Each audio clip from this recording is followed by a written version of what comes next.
and forward thinking. Thank you. माननीय सदस्य T Krishna Prasad ji.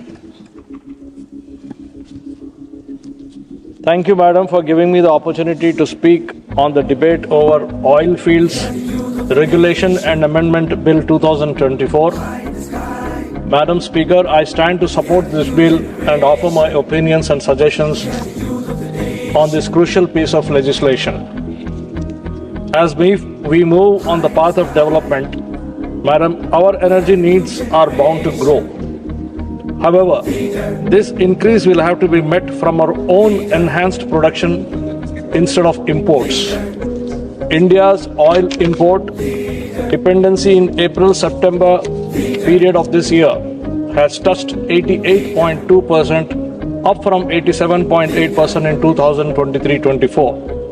This is a concerning figure and is alone enough to exemplify the need for this bill, which will help us to achieve Urja Atmanirbharta or energy self-reliance. I was listening to Honorable Petroleum Minister's address in Rajya Sabha, Speaker Ma'am, and he highlighted how in the past decade the NDA government has endeavored to encourage exploration of petroleum and natural gas. Under the visionary leadership of our Honorable Prime Minister, Shri Narendra Modi ji, India has established itself on the global stage with exports of the petroleum product rising from $60.84 billion in 2014 to $84.96 billion in 2023, showing the tremendous growth that the NDA government has managed to achieve over the past decade.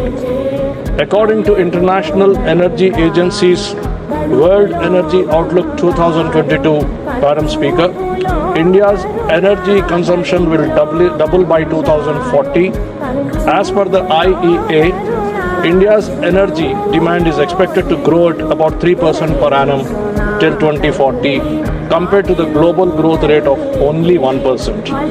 The Organization of the Petroleum Exporting Countries, OPEC, has also highlighted in its World Oil Outlook 2022 that India will have the highest energy demand, rising from 18.6 billion barrels per day to 37.7 million barrels per day.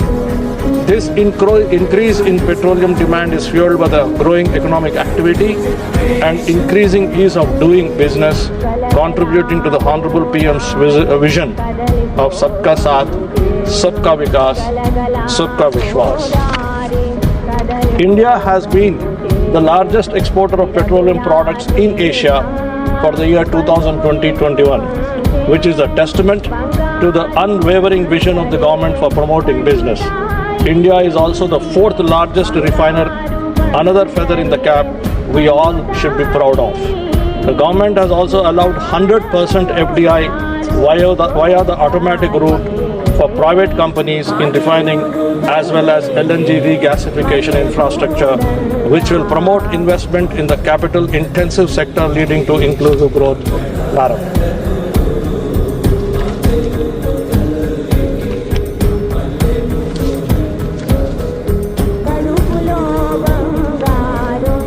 Ma'am, I would like to draw the attention of the House to another pertinent and equally important indicator.